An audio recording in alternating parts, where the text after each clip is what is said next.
तो यहाँ पे हमें क्या बताना है, मैं आपको क्वेश्चन समझा देता हूँ, फिर हम प्रोसीड करेंगे सोल्यूशन की तरफ। तो दो मेरे पास पार्टिकल्स हैं एंड उन्हें मैंने एक को तो स्ट्रेट अप मैंने प्रोजेक्ट किया है, एक को at an angle of 60 degree with the ground मैंने प्रोजेक्ट किया है, ठीक है, विद हॉरिजॉन्टल। तो मुझे ये बताना है कि एक पर्टिकुलर टाइम जो मुझे दिया हुआ है, इस टाइम पे, ये जो मुझे पर्टिकुलर टाइम दिया हुआ है, इस टाइम पे इन दोनों के बीच का डिस्टेंस क्या होगा, ठीक है। तो ऐसे प्रॉब्लम्स टेस्ट सीरीज़ में बहुत ज़्यादा पूछे जाते हैं। तो चलो मैं आपको अप्रोच बताता हूँ एंड सोल्यूशन भी, और इसके साथ एक अच्छी सी ट्रिक भी बताने वाला हूँ जिससे आपकी कैलकुलेशंस ईजियर होने वाली है, ठीक है। सबसे पहले तो भाई हमें ये चेक करना पड़ेगा कि जो टाइम हमें दिया हुआ है ना, t = 1.7 सेकेंड्स, इस टाइम पे जो कोई एक बॉल है वो फॉल तो नहीं कर जा रही ग्राउंड पे। तो ये नोटिस करना कि जिसका टाइम ऑफ फॉल कम होगा वो ये वाली बॉल है जिसे मैंने ऐसे प्रोजेक्ट किया है, इसका टाइम ऑफ फ्लाइट कम होगा, ठीक है। तो इसका टाइम ऑफ फ्लाइट किसके बराबर होने वाला है, 2u sin θ/g, राइट। सो 2 × 25 sin θ किसके बराबर, √3/2/10, ठीक है। तो इसकी वैल्यू जो आती है वो कैलकुलेट कर लेते हैं। ये जो इसकी वैल्यू आएगी वो आएगी 5√3/2, ठीक है। 5√3/2 मुझे पता है कि ये 4 से बड़ा है, मतलब ये जो पूरी क्वांटिटी है 2 से तो एटलीस्ट बड़ी है एंड 2 इस वाले टाइम से बड़ा है। तो मैं कह सकता हूँ कि जो टाइम इंटरवल मुझे दिया हुआ है इसमें फॉल नहीं करेगा ग्राउंड पे, ठीक है। तो अब मैं असली पार्ट पर बढ़ता हूँ जहाँ पर मुझे डिस्टेंस निकालना है।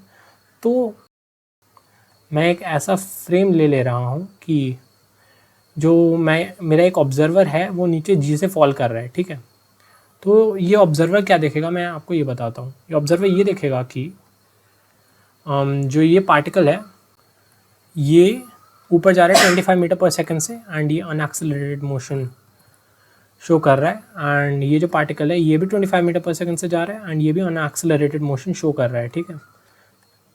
तो let me give you the answer in symbols, क्योंकि भाई सिम्बल्स में चीज़ें करने में मज़ा आता है। तो इस 25 मीटर पर सेकंड को v0 बोल देता हूँ, इसे v0 बोल देता हूँ, ठीक है। तो इसके फ्रेम में जो ये वाला पार्टिकल है वो कितना डिस्टेंस ट्रैवल करेगा, v0t, है ना। एंड इसके फ्रेम में ये भी v0t ट्रैवल करेगा, ठीक है। अब मैं आपको वो ट्रिक बताता हूँ जो मैं आपको बताने वाला था। आपने parallelogram law of vector addition के बारे में तो सुना ही होगा, है ना। तो उसका ही एक बहुत अच्छा रिजल्ट है, वो मैं आपको बताने वाला हूँ, ठीक है। तो देखो ये मेरे पास एक पैरेललोग्राम है, ये इन दोनों साइड्स का मैग्नीट्यूड सेम है एंड इन दोनों के बीच का एंगल थीटा है, ठीक है। तो जो ये वाला वेक्टर है, ये इन दोनों का वो होगा, राइट। ये इन दोनों का डिफरेंस वाला वेक्टर होगा और ये जो वेक्टर है ये इन दोनों का सम वाला वेक्टर होगा।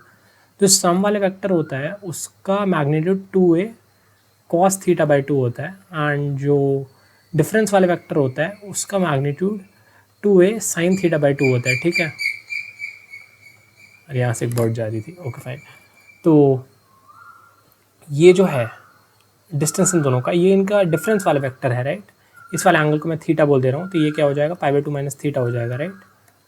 ओके, तो ये जो इनका डिफरेंस वाला वेक्टर है, राइट, तो इसका मैग्नीट्यूड होगा 2a की वैल्यू यहाँ पे v0t है sin θ/2, sine of θ/2, not that theta, यानी यहाँ पे वैल्यू आ जाएगी π/4 - θ/2, ठीक है। तो ये मेरा टोटल आंसर हो गया, था ना, बहुत सिंपल।